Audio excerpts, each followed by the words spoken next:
Marcos pinai-impeach na. Naku po, yan kaya ay totoo o yan ay gawa-gawa lang? Naku po, pag-uusapan natin ngayong araw na yan.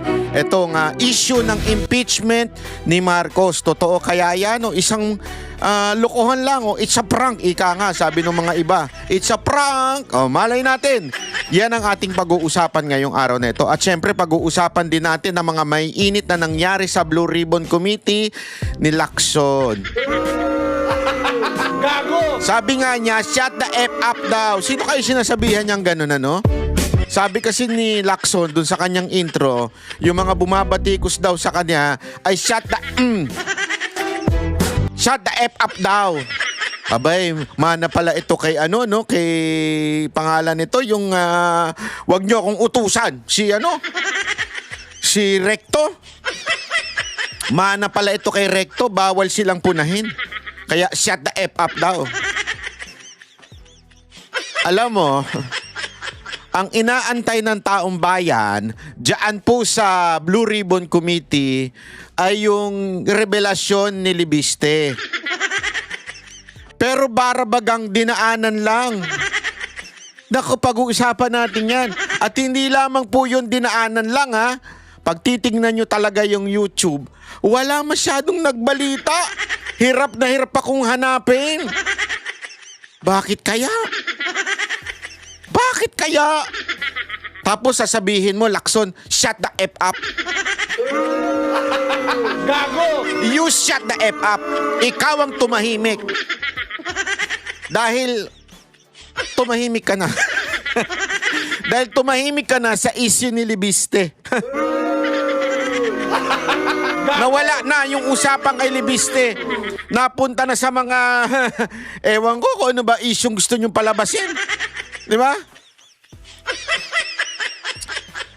Ay nako. Anyway, pag-usapan natin yan ha, mga kababayan, dahil alam mo matindi ang matindi ang pangyayari ho sa social media. Ha? Tingnan natin ha. Una-una itong impeachment. Panoorin ho natin ha. Sinampa na sa Kamara ang kauna-unang impeachment complaint laban kay Pangulong Bongbong Marcos. Live mula sa Batasang Pambansa, nangunguna sa balita si News 5 House correspondent Marian Enriquez. Marian, anong basihan ng sinampang impeachment complaint? Jiggy, may iba't ibang grounds nga na nakasaad sa impeachment complaint laban kay Pangulong Bongbong Marcos na isinampa nga kaninang umaga ni Attorney Andre De Jesus. Inendorso ito ni House Deputy Minority Leader at Pusong Pinoy Party List Representative Journey Jet Nisay. Kabilang nga sa grounds for impeachment ang umunoy pag-utos ng Pangulo na isuko si dating Pangulong Rodrigo Duterte sa International Criminal... So linawin natin ha, ang nagsampa ng nagsampa isang abogado. Okay, isang abogado na ayon sa balita ay dating abogado ni First Lady according to politico.com.ph, ha? Gago! Yan ang sabi ng balita eh. Oh. Tapos yun yung nagsampa ng impeachment. Ang nag-endorse ay isang quote-unquote contractor daw, congressman na isang kontraktor. Pero ito matindi dito. Ipapakita ko sa inyo kung papaano etong media ay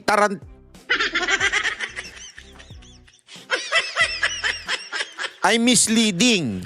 Okay? Misleading po. Bakit to?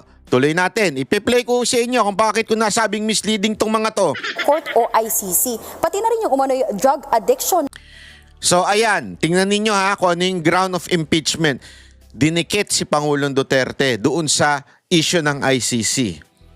Tapos, alam naman natin, doon sa drug addict issue, ayan po ay galing sa mga Duterte at syempre kay Senator Amy.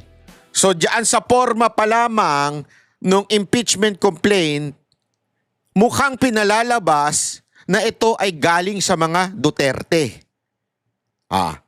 pansinin ninyo ha, maging observant po tayo. Ang Pangulo na sagabal daw para magampanan ng Pangulo yung kanyang tungkulin. Nakasaad din sa complaint Jiggy, yung pagkabigo raw ni Pangulong Marcos na i-veto yung unprogrammed appropriations sa national budget mula nga sa 2023 hanggang budget ng 2026. Dagdag pa nga sa reklamo nakinabang umano yung Pangulo sa flood control kickbacks at ginawa umano niya yung Independent Commission for Infrastructure o ICI para nga pagtakpa ng kanyang mga kaalyado. So, Narito ang bahagi ng ayan. pahayag ni Attorney De Jesus.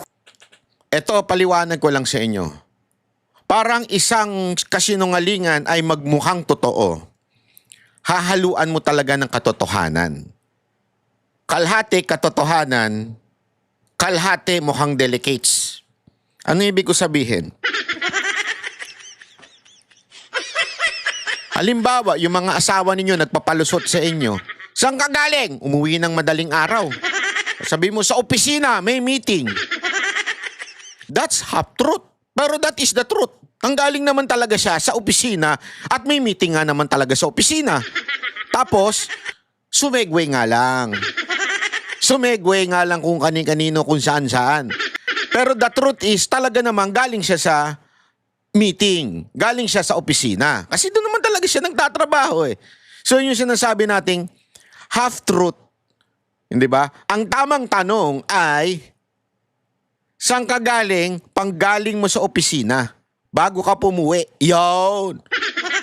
So itong sinasabi kong ito, para bagang sinasabi dito, ito talaga yung grounds for impeachment. Pero ididikit namin ang mga Duterte. Para mukhang ang nagpapa-impeach ay ang mga Duterte. Naku po.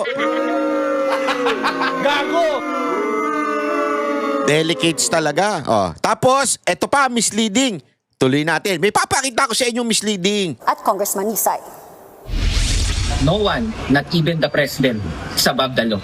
So sabi nga, mapanagot ang dapat mapanagot. So siguro, mapanagot ang totoong may mga sala. Thank you. Sir, sorry kung to ask. Eto ha. Bakit etong congressman na ito ang nag-endorse? Si Representative Jet Nisay, isang kontraktor. Daw, according to this news, as a matter of fact, yan ang thumbnail nila. Papakita ko ha. Ayan po ang thumbnail ng News 5.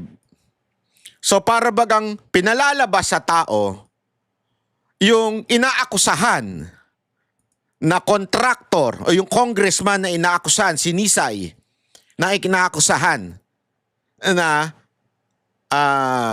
may katiwalian or whatsoever. Inaakusahan yan ngayon eh. Actually, ang nag-akusa dyan, Malacanang. Okay? I-google nyo po, nasa balita po yan, inakusahan niya ng Malacanang. Isa yan sa mga para bagang ibinigay na listahan na kontraktor. Congressman na kontraktor. Okay? Ngayon, bakit siya ang nag-endorse? Para mukhang kaya niya kinakasuhan si BBM o kaya niya in-endorse yung impeachment ay dahil gumaganti lang siya dahil siya ang unang inaccuse. So madaling salita, parang ang pangit ng dating sa taong bayan.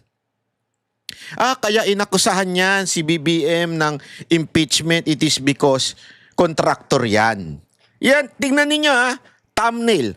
Always remember these people in the house. Okay? Always remember this. I've been studying vlogging for a couple of years. Talagang pinag-aaralan ko kung paano mag-vlog, kung paano palawakin ang market sa vlogging. At ang laging number 1 na sinasabi ay make sure maayos ang thumbnail at ang title. 50% ng iyong quote-unquote success sa pagbablog ay yung thumbnail and the title. Which is, yung title ay nasa thumbnail din minsan o kadalasan. So dito pa lang, kitang-kita mo na may pagbali na ng katotohanan. Ano ibig sabihin? Dito pa lang, ang pinakikita na sa minds ng mga taong nanunood, bago pa panoorin yung video, sinasabi na nila, nitong TV5, itong News 5, na sinasabi na na itong tao na ito, kaya ito nagdedemanda, kaya ito nagpa-impeach ay dahil sa siya ang unang inakusahan o siya ay kontraktor, siya ay kumita, siya ay parang ganun ang pinalalabas. Kasi nga again, ang mga kontraktor na congressman ina-accuse ngayong panahon na ito. So, yung palang pinalalabas, 50% na pinalalabas ng news na ito ay tila hindi karapat-dapat kasuhan o impeach si PBBM dahil ang mga nag-aakusa sa kanya yung talagang mga tunay na akusado. Yan po ang pinalalabas. O, tuloy natin ha. Panagot ang totoong may mga sala. Sir, sorry kung to ask this question, pero are you working with the side of the Vice President? Are you working at the side of the Vice President? Napakaano naman nung question na yun? What made you think that way na kaya pinapa-impeach because of the Vice President? First and foremost, tinanong nyo ba yan nung panahon na in-impeach si VP Sara Duterte? Are you working in the side of the President? Wala eh. Walang ganyan. Eto, inintriga nyo na kaagad, are you working sa side ng Vice President? Tingnan nyo pa kung paano nila i-insinuate ha. Tingnan ninyo, ipapakita ko sa inyo. No. For some, it might be laughable. For some, it might be trivial. But an allegation that our sitting president might be somehow involved in an addiction of some sort to prohibited drugs should be alarming. At Marian, anong background ni Attorney De Jesus at Congressman Nisay? Jiggy, 20 taon na ngang nagpa-practice bilang isang litigation lawyer itong si Attorney De Jesus at napag-alaman naman natin na isang contractor ang nag-endorso ng naturang complaint na si Congressman Nisay. Pagmamayari niya yung kumpanyang JVN Construction and Trading at isa nga siya dun sa mga nirekomendahang kasuhan ng plunder at graft ng ICI. Oh, ayan ha. Malinaw, hindi po sa akin ang galing ha. Hindi po sa akin ang galing na inakusahan ng ICI. Galing po yan mismo doon sa reporter. Inakusahan ng ICI etong si Nisay, si Congressman Nisay, si Representative Nisay na kontraktor. Congressman na kontraktor. Dahil nga doon sa pagtanggap ng government contracts habang nakaupo siya sa pwesto. Jiggy. Marian, ano naman ang reaksyon ng mga House leaders sa sinampang reklamo laban sa Pangulo? Jiggy, para kay Senior Deputy Minority Leader Egay Erice, kaduda-duda umano itong motibo ni De Jesus. Siya rin daw kasi yung abogadong nagsampa ng disbarment case laban kay Attorney Glenn Chong, kaugnay nga dun sa pambabastos at physical threats nito kay First Lady Liza Araneta. So ito, ang abogado ni Lisa Marcos, okay? Ay ito, nung sinampahan si Attorney Glenn Chong ng disbarment case.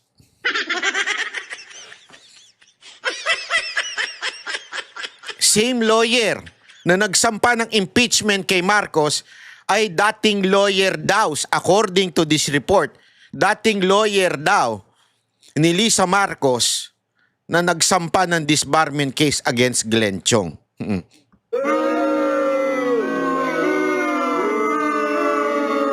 Kailangan ko pa bang espelengin? Your guess is good as mine. Sabi nga. Gago! Pag mga ganyan, napapa-English tayo eh. Di ba ho? Ang tindi, di ba? Ang tindi. Sabi ko nga, tangina, di mala naghanap ng ibang abogado. Talagang nagtitipid? Nagtitipid kayo, Malacanang? Marcos, hindi rin daw ito ang parehong grupo na lumapit sa kanya noon. Sabi ni Erice, kasi di ba may lumapit sa kanya, ibang grupo daw ito. Ay, diyan pa lang Brad, amoy na amoy ko na. Ano ibig sabihin? Nung nireveal ni Erice na may planong may mag-impeach sa kanya, may ibang grupo na lumapit sa kanya, napanood ng Malacanang. Putang ina, impeach tayo ah. Unahan na natin. Unahan na natin. Kasi remember, pag inunahan mo yan at na-dismiss yan, meron ng 1-year ban. Hindi mo na pwedeng ulitin yung impeachment. Di ba? So naiisip tuloy ng taong bayan, ito ay isang moro-moro lamang na impeachment. Ibig sabihin, isang, alam mo yon, isinampa ito para ma-dismiss at mailigtas na si Marcos for 1 year. Nako po. Ibig sabihin, next year na uli yung impeachment.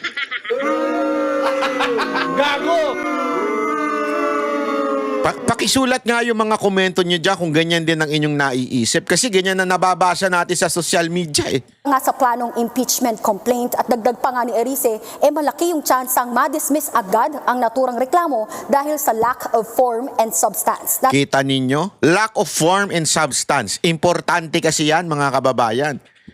So ginagago nila na naman yung sistema. Tinatarantado na naman nila yung proseso. Di ba? Ganyan yung ginawa nila doon sa impeachment ni VP Sara Duterte. Ginago nila yung proseso kaya ibinalik ng Supreme Court. Remember that. Marami sinabi ang Supreme Court. Ang isa sa mga sinabi sa pagkakaalala ko, correct me if I'm wrong, sa pagkakaalala ko, kasi nga hindi man lang nabasa ng mga tao, ng mga congressman, yung complaint, no time, at the same time, para bagang hindi nabigyan ng pagkakataon si Vice President Sara Duterte na sagutin yung reklamo. So, medyo talagang gawain nila yung gaguhin ng proseso. At isa na nga ho ito, yung substance, walang kwenta. Diba? Walang kwenta daw, sabi ni Erice. Ito yung pahayag ni Congressman Erice. I'm still puzzled with what is the motive because anytime any person can file a complaint until within the week. So pareho lang. It will be consolidated. It will be referred to the Committee on Justice. Jiggy, question din nga ni Davao City 1st District Representative Paulo Duterte yung impeachment complaint laban sa Pangulo. Tinawag niyang... Eto ha, something fishy to. News 5, makinig kayo sa akin. Akala ninyo makakalusot kayo sa taong bayan. Kung nakakalusot kayo sa mga tangang mga pinklawan at saka mga teroristang makakaliwa, kay Banat Bay di kayo makakalusot. Kita ninyo? Sa dami-dami ng bidyong ginamit dito, sa dami-dami ng bidyong ginamit nyo kay Paulo Duterte, yung may suot pa siyang PPP, na same din ng initial ng abogadong nag-endorse ng impeachment na si Congressman yung nagsampa, si Nisay ba yun? Tama. Oh, nakakalimutan ko na kagad. Di ba? So same. Pero wait, chotomate. Chotomate ko desay. Tingnan nyo baka naman Banat ba ikaw lang nag-iisip niyan? Ikaw lang nag-iisip na sinadya ng TV5 yan. Ay sige, i-play pa natin. Tandaan ninyo si Congressman Nisay ay isang PPP party list. Ano yon? Yung Pusong Pinoy Party List. Okay, PPP. Macau ang reklamo. Kapag daw kasi na-dismiss ito, 1 taon na naman ang hihintayin para nga maghain ng bago. Pero itinanggi ni Attorney De... Huli! Huli kayo! News 5. Talagang ipinokus nyo pa yung PPP. Gago! So maituturing ba kayong fake news dahil sa ginawa nyong yan? Or misleading dahil sa ginawa nyong yan? Remember PPP, Pusong Pinoy Party List, yung nag-endorse ng impeachment ni Marcos na si Representative Jet Nisay. PPP Party List. Okay? But, ngunit datapat subalit, iba po yung PPP na suot ni Pulong Duterte. Ibang party list yan. Anong party list yan, mga kababayan? Yan po ay Puwersa ng Pilipinong Pandagat.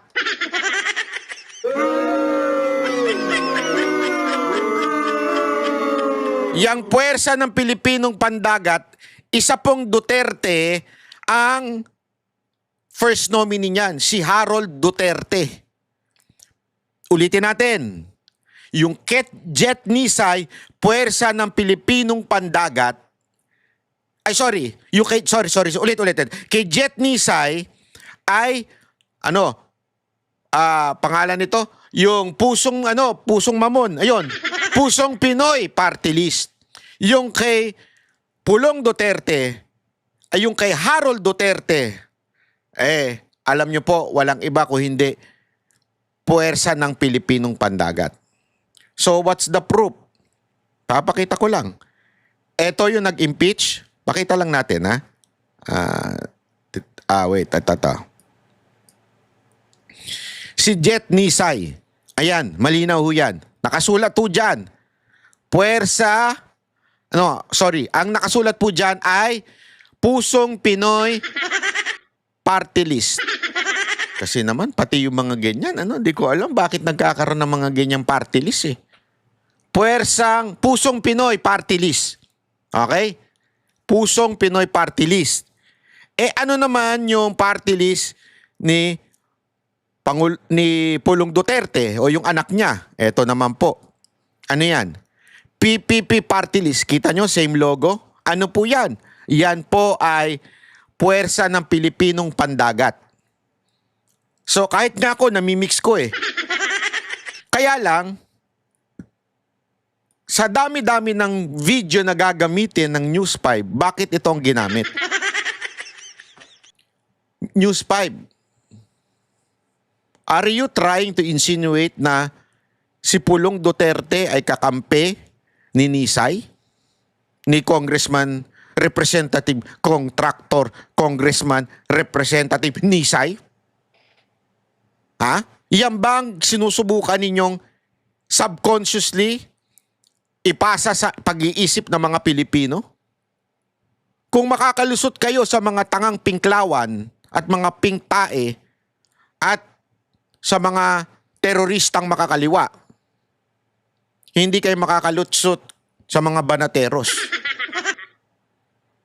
Booking kayo dyan. Magkaibang party list yan. Pero bakit yan ang ginamit ninyo? Napaka-obvious. Na konektado siya kay Pangulong Marcos. Narito ang kanyang pahayag. So talagang inano ninyo ha? Zinumpa ninyo. No links with the president himself. I've never met either the president. I have never met the president or the first lady. Bakit sabi ng News 5? Kayo daw ay abogado ni First Lady ni Lisa Marcos. So ibig sabihin, sinungaling yung News 5? O kayo ang sinungaling? Hindi. Linawin natin. Diba? Napaka-importanting maunawaan natin ito, mga kababayan. Tuloy. Or the first lady. What does matter to me is that there's a need to hold the president accountable. The grounds are there, and I'm looking forward to an opportunity, an avenue through which to have all these grounds ventilated. Ayan. Jiggy, para naman kay House Speaker Bogie, walang basehan para ipa-impeach nga itong Pangulo. Aniya, malinaw na ginagampanan ng Pangulo ang kanyang mandato. Jiggy. At Marian, ano ang magiging sunod na proseso ngayong natanggap na Yari. Secretary General ang impeachment complaint? Jiggy, ayon sa Secretary General, ay ire-refer na nila ito sa Office of the Speaker. Oras. Wow! Ang bilis! Ang bilis! Dati, inantayin nyo pa umabot dun sa fourth complaint bago nyo ni-refer. Sinigurado nyo muna na talaga may substance yung impeachment complaint. Ngayon, una pa lang, i-refer nyo na kaagad. So, ibig sabihin nun, madidismiss ka agad dyan. Gago! Kang inagaguhan no? Gaguhan talaga no? Tanggap na ng Speaker ay meron lamang silang 10 session days para isalang ito sa order of business. Naku po, in 10 session days, dismiss yung animal na yan. Gago! Wala na. Next year na uli. Kita nyo kung gaano ginagago mga Pilipino? Gago! Ano mga kababayan, papayag ba kayong gaguhin kayo ng gobyernong ito, lalong-lalo na dyan sa Kamara? Gago! Kung hindi, is-post nyo sa social media. I-share ninyo to yung video na to. Kasi dapat di tayo pumayag eh, gaguhan to. Ginagago nyo yung proseso eh. At meron lang 3 session days para naman ma-refer ito sa Committee on Justice kung saan tutukuyin kung sufficient in form and substance ang reklamo. Ayon sa rules ng Kamara, deemed initiated na ang isang impeachment complaint oras nga na ma-refer ito sa Committee on Justice. Patay. Ayon naman sa konstitusyon, hindi na maaaring maghain pa ng Nako, panibagong wala na. impeachment Tapos sa na, parehong finish tao na. sa loob ng 1 taon oras na magsimula o ma-initiate na nga ang impeachment proceedings. Jiggy, sa January 26 o sa susunod na Lunes na nga magre-resume ang sesyon dito sa Kamara at aabangan wala natin na. kung isasalang na ba ito Gaguhan na. itong naunang impeachment complaint Gaguhan na talaga sa order of business Pilipinas. sa plenaryo. At mag-aabang din tayo kung may hahabol pa ang ibang impeachment or grupo na maghahain nga ng impeachment complaint sa Office of the Secretary General within this week. Wala na. Rin kasing sinabi ng Makabayan Block na maghahain nga sila ng impeachment complaint laban kay Pangulong Marcos. Gayon din yung DDS group na sinasabi ni Erice na unang lumapit nga sa kanya na magpa-file ng impeachment complaint. Yan muna Wala ang na. latest dito sa Kamara. Balik sa'yo, Jiggy. Yan ang ulat ni Marian Enriquez live mula sa Batasang Pambansa. Mga Wala kapatid, na. Jiggy Manikad po. Gaguhan na talaga mga kababayan. Kitang-kita nyo na, di ba? Ha? Gaguhan na. So, kayo na ang bahalang humusga. Pero ayan napaka-obvious na talagang tinatarantado tayo ng gobyernong ito. Payag po ba kayo? Kami ang boses ng masa, hindi natatakot. Katotohanan lang, di kami nalulunod. Walang bahid ng sismis, lahat ay totoo. Kahit sino ka pa, pag mali ka babanatan ka. Walang pinipili kulay, wala kaming kinikilingan. Basta para sa bayan, kami lalaban. Pag tama palakpakan, pag mali banatan. Di matitinag, di matatakot, para sa bayan tuloy ang sigaw. Sa harap ng kamera, walang halong takot. Mga baluktot, lahat kayo'y tutumba. Ang hustisya at